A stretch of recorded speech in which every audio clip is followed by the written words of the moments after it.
Alors, bonjour à toutes et à tous, et bienvenue dans cette première vidéo sur la géométrie pour les terminales SPMAT.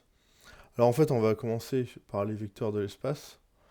Donc on va rester en géométrie vectorielle et on verra les droites, enfin le côté analytique, on le verra dans d'autres vidéos. Alors, pour rappel, donc je vais prendre deux points, A et B, par exemple A et B. Alors pour rappel, le vecteur AB est caractérisé par trois caractéristiques. Donc, ces caractéristiques, c'est une direction, AB, une direction qui est donnée par la droite AB, donc celle de la droite AB, ou toute parallèle. Les parallèles à cette droite AB sont OK aussi. Ensuite, un sens. Alors, un sens, eh bien ici, on va de A vers B. Voilà, en fait, c'est pour ça qu'on note la pointe sur la dernière lettre, sur B.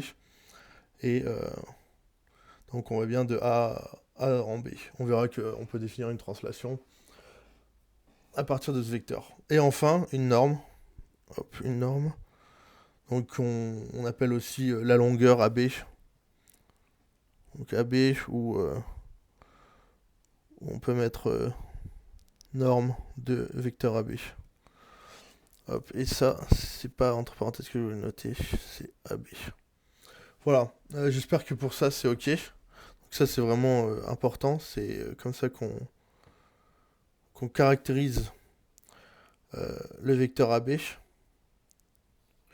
Et parce qu'on verra des égalités de vecteurs, donc ce sera intéressant. Alors, maintenant qu'on a fait ça, je vais déjà passer un exemple, mais en fait, je vais suivre un peu le déroulé du cours. Donc, on a les définitions très importantes. Donc, on va prendre M et M', deux points distincts de l'espace. Donc, ils sont pas... Enfin, ce sont deux points différents. Alors, la translation qui transforme M en M' est appelée translation de vecteur MM'. Par exemple, si vous avez donc le vecteur MM', imaginons ça, je l'appelle A, le sommet ici. Et je veux faire, alors j'ai pas de règle, mais si je veux faire la translation du vecteur MM', je vais la faire subir au point A, hop, je trace une parallèle, je reporte la longueur et je mets le point, et je sais pas, je vais mettre B ici. Je vais l'appeler B. Voilà, j'espère que c'est ok. C'est vrai qu'on voit pas très bien la 3D, c'est pas terrible, mais j'ai pas d'instrument qui aille sur ma tablette. Voilà, j'espère que c'est compris et surtout n'hésitez pas, hein, comme d'habitude, si vous avez des questions, à me les poser. Et me les poser sur Discord notamment. Alors voilà. Donc on a expliqué pour la transformation qui transforme M en M'. Donc c'est la translation des vecteurs MM'. Et voilà, on va donner les trois caractéristiques. Donc le vecteur MM' a pour direction, eh bien évidemment, celle de la droite MM'. Pour sens, celui de M vers M'. Et pour norme pardon, la longueur MM'. Désolé, j'ai la gorge sèche.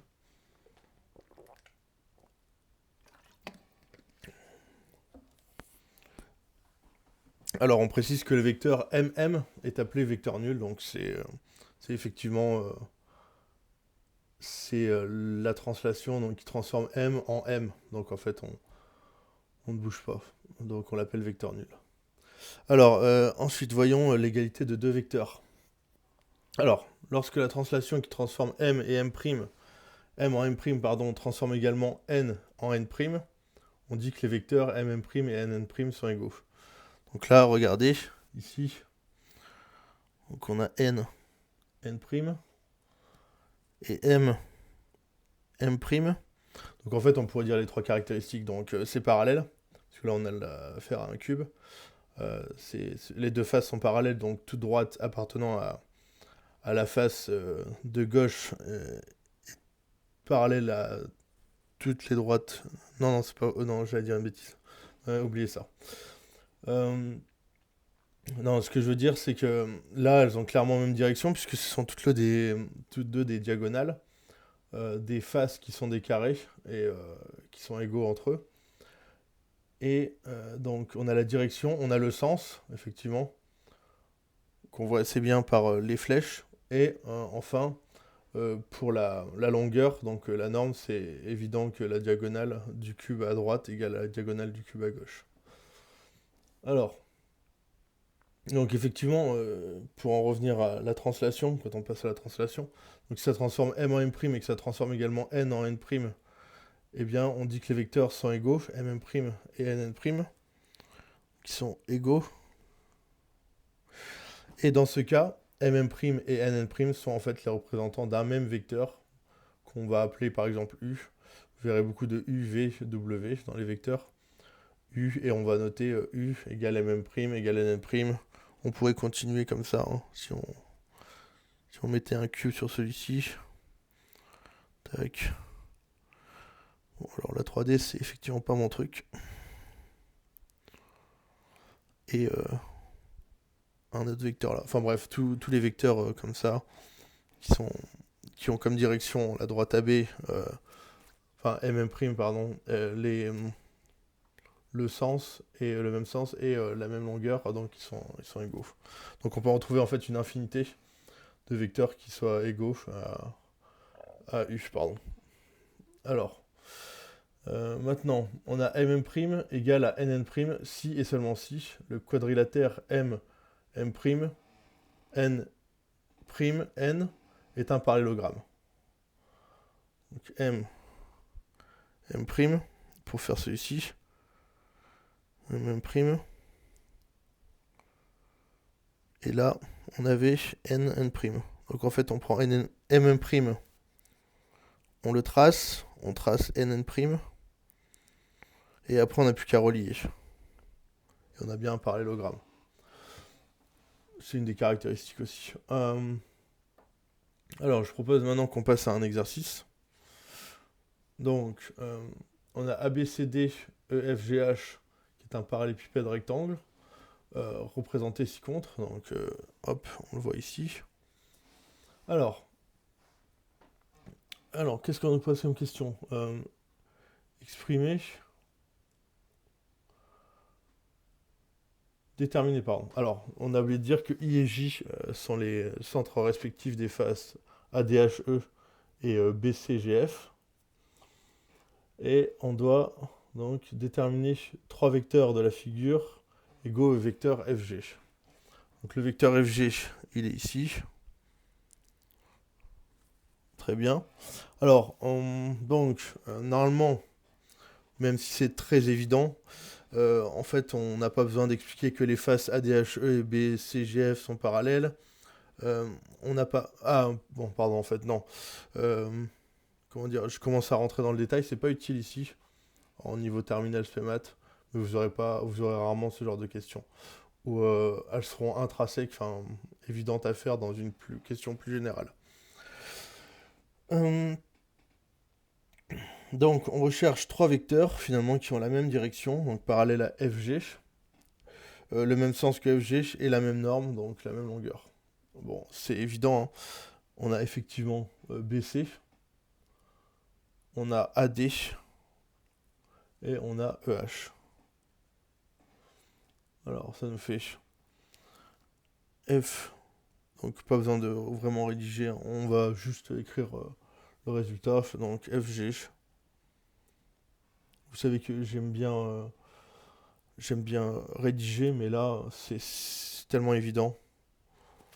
EH égale AD égale BC.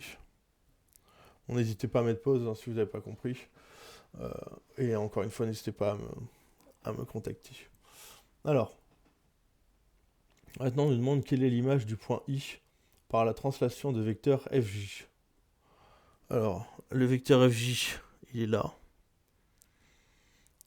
Et on a le point I ici. Donc, ce qu'on va faire, c'est qu'on va reporter le vecteur FJ en I.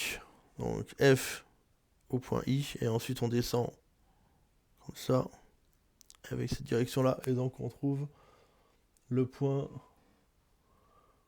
C'est une catastrophe. Le point D. Donc l'image du point I par la translation de vecteur FJ, c'est le point D. On peut l'écrire ici, point D. Très bien. Et maintenant, la dernière question. Alors, complétez l'égalité suivante. FC moins BA. Alors, FC moins BA. Alors déjà, moins BA, ça me plaît pas trop. Donc, moins BA, c'est en fait plus AB. Donc, ça fait FC plus AB.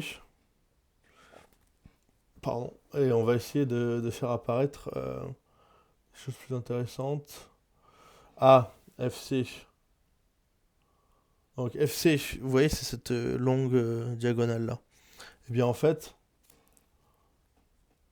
elle est égale, ce vecteur est égal pardon, à ED. Effectivement, c'est bien parallèle, donc de même direction, de même sens et même longueur, qui sont la diagonale des deux faces qui sont identiques. Donc ça fait ED. Donc FC égale ED. Ici, C égale ED. Et plus AB.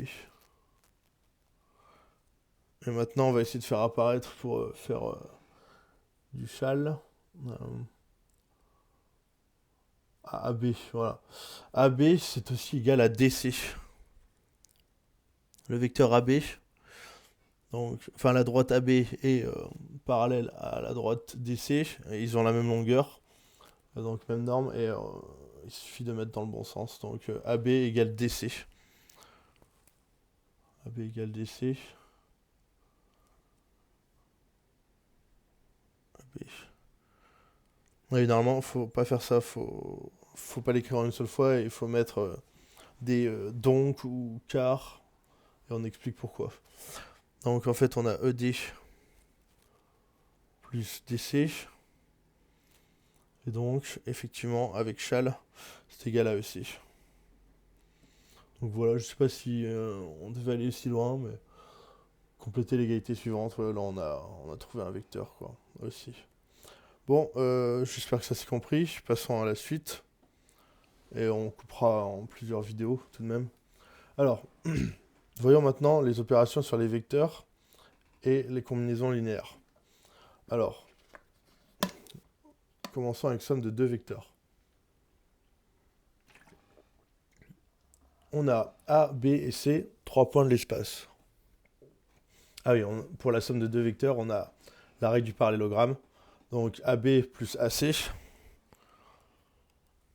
AB plus AC. Non, c'est pas BC, c'est AC.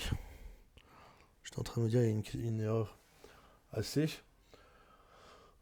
Eh bien, ça fait, si on trace AB, ensuite on trace AC, on fait le même vecteur ici AC, et ensuite on relie A à D, et donc on a bien un parallélogramme. Et on a que AB plus AC égale à AD. B plus AC, ouais, c'est ça. Tout à fait, tout à fait. Parce qu'ici on a AC.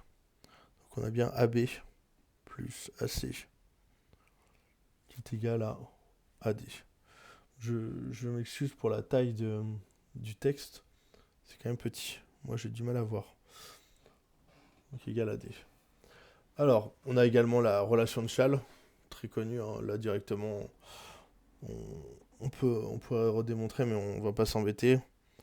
Hop, il y a un B, une lettre commune. AB plus BC, on trace rapidement.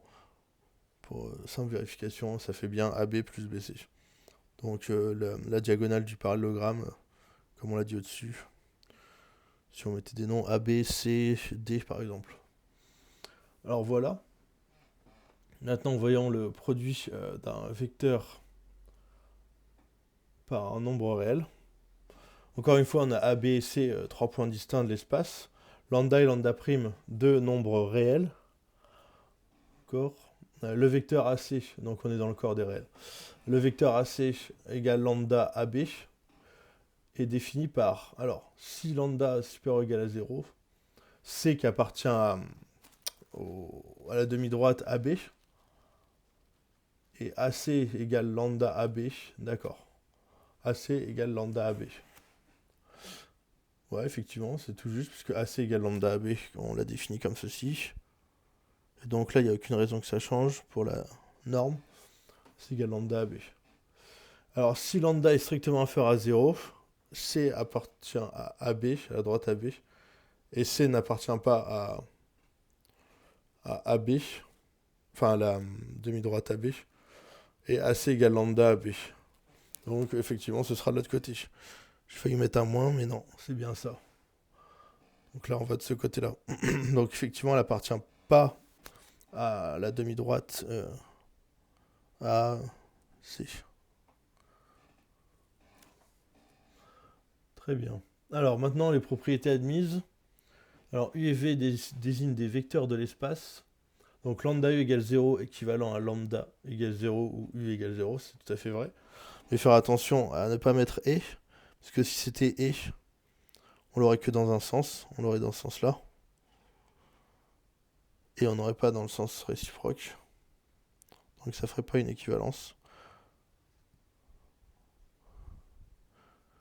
Voilà, je le mets là. Hop. Pas d'implication. Alors, moins 1 U égale moins U, oui, évidemment. Et le vecteur U plus le vecteur moins V, effectivement, notez U moins le vecteur V. Alors là, il y a la distributivité. Lambda facteur de U plus V, c'est quand on développe, c'est lambda U plus lambda V. Et maintenant, c'est pour les scalaires. Effectivement, lambda plus lambda prime fois U égale lambda U plus lambda prime U. Très bien, super. Alors, maintenant passons aux combinaisons linéaires. Alors dire qu'un vecteur U est une combinaison linéaire de des vecteurs V, W et T signifie qu'il existe des réels X, Y, Z tels que U égale à XV plus YW plus Z fois T. Alors nous verrons que nous servirons pas mal de ça. Ça c'est vraiment important. Alors pour pas spoiler, je vais pas dire quand est-ce qu'on va s'en servir. Mais vous verrez, c'est très intéressant. Ce sera dans une prochaine vidéo. Alors, on va terminer cette vidéo avec un petit exercice. Je peux l'avoir mis, voilà. Alors, on a SA, B, C, D, qui est une pyramide de sommet S, dont la base est le parallélogramme ABCD de centre I. Exprimez SB plus SD en fonction de SI. SB plus SD. D'accord, en fait, on va utiliser SI, donc SB. Qu'est-ce que c'est que SB? Le vecteur SB, eh bien, on fait classique, hein. SB, c'est SI plus IB. Vous êtes d'accord avec moi? Donc, SB égale SI plus IB. Tac, tac. SI plus IB. On va regarder SD. Alors SD, lui, c'est pareil, c'est SI plus cette fois-ci SD.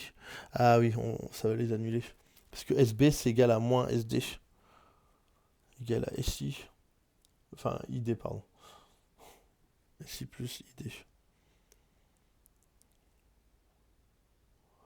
Alors, on a ID, comme on le voit ici, hein, ID, qui est égal à moins IB. SD, ID, pardon.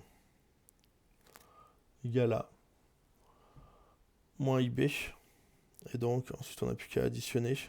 Donc, ID et IB, hop, on les voit plus. Et finalement, on a donc SB plus SD. Ça, c'est quand on les somme. SB plus SD, qui est égal à 2 SI. Voilà.